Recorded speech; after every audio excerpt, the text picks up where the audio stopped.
Hello, everybody. Welcome to Storytime from the Milledgeville Public Library of Illinois. The story that we have for you today comes to us from Australia. This is a Dreamtime story, and it is a story about some animals who helped each other out. This is the story of Banjora, Uwappa, and the mundurras. Banjora, the young koala, was climbing in the tree. His mother was nearby, eating some juicy leaves. And Banjora, like most children, decided he would like to explore. He really liked exploring. And so he began climbing through the trees, from branch to branch to branch to branch. He always figured he could just get back to his mother by turning around and going back the same way.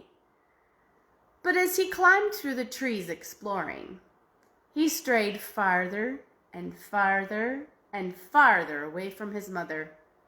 In fact, he strayed so far away that he became lost. When he turned around to try to go back to his mother, he discovered that trees do not look the same going that way as they do going that way. They look very, very different. When no matter which direction you go, the tree always looks different. And so Banjora was lost. He was a little frightened. He wanted his mother to call out for him, for that was how he usually found her when she was lost. But she didn't. And after a little while, Banjora decided he would call out for his mother, because that was the other way he found her when he was lost. And he was just about to call out for his mother when he heard a strange sound.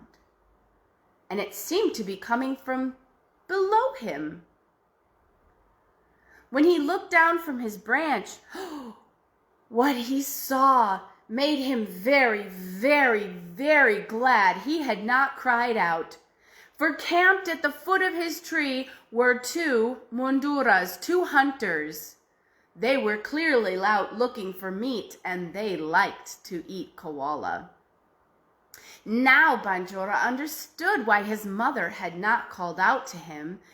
Any noise would let the mundurras know that there were koalas in the tree. And so Banjora stayed very, very still, just as his mother had taught him, even though he was so scared that he could barely breathe. And now he realized he was hungry.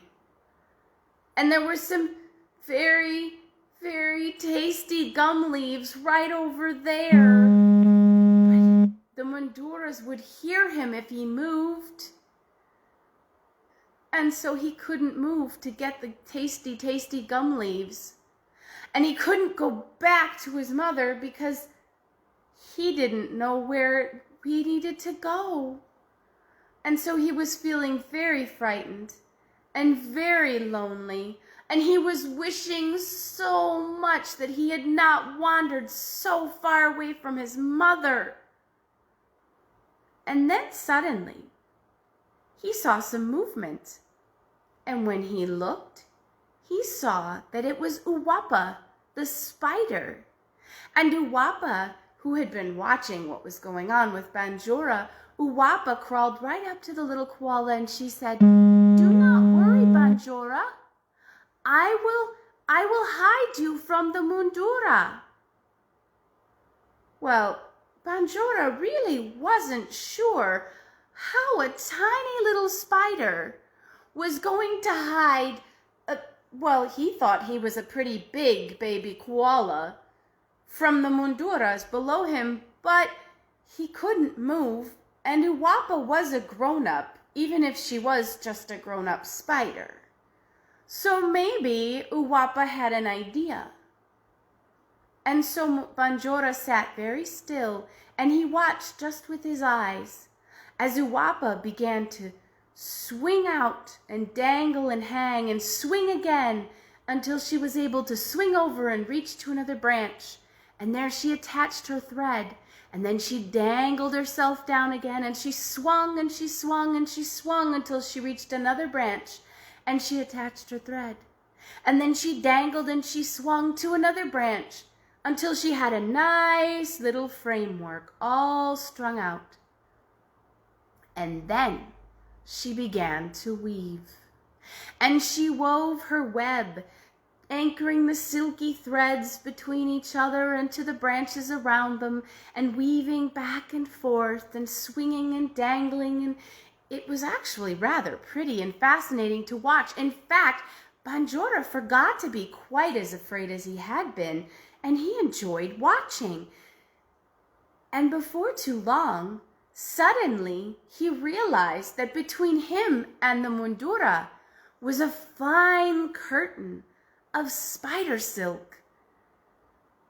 Wow! When it was all finished, Banjora was completely hidden from the mundurras. Banjora's mother had been watching all of this from the tree, for of course she had noticed that Banjora had wandered away and she had gone to look for him. And she had seen the mundurras too, and she knew that from where she was, she could not get to Banjora safely, for the mundurras would see her. But now, with Uwappa's web in the way, Banjora's mother was able to get to Banjora, and so she climbed down the tree to Banjora, and Banjora was so happy to see her. He wrapped his arms around her, and he did not want to let go. Banjora's mother turned to little Uwappa, and she said in a very quiet voice, "Thank you, Uwappa. Thank you very much." And Uwappa said, "It is not a problem." And she grabbed onto Banjora's mother's leg, and she climbed, and Banjora's mother climbed higher into the tree and far away from the mundurras. And then, when they were safe from the mundurras, Uwappa climbed off of Banjora's mother's leg, and Banjora's mother was able to speak more, and she said, "Thank you so much, Uwappa, for saving Banjora from the mundurras."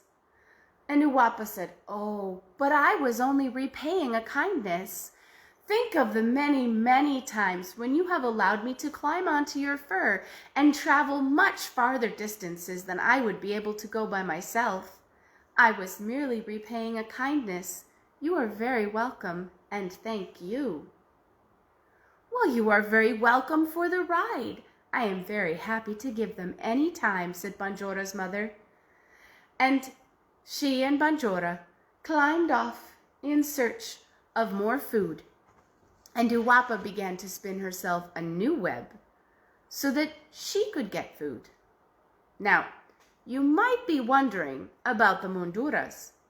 Well, they saw Uwappa's web. Of course they did. It was quite large and it was very pretty. But they did not really pay much attention to it at all. For after all, they were hunting. And what kind of meat could they find on a spider? And that is the story of Banjora, Uwappa, and the mundurras from the Dreamtime in Australia.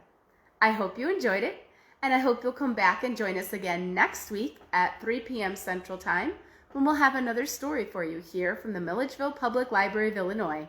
Have a great weekend, everyone. Bye.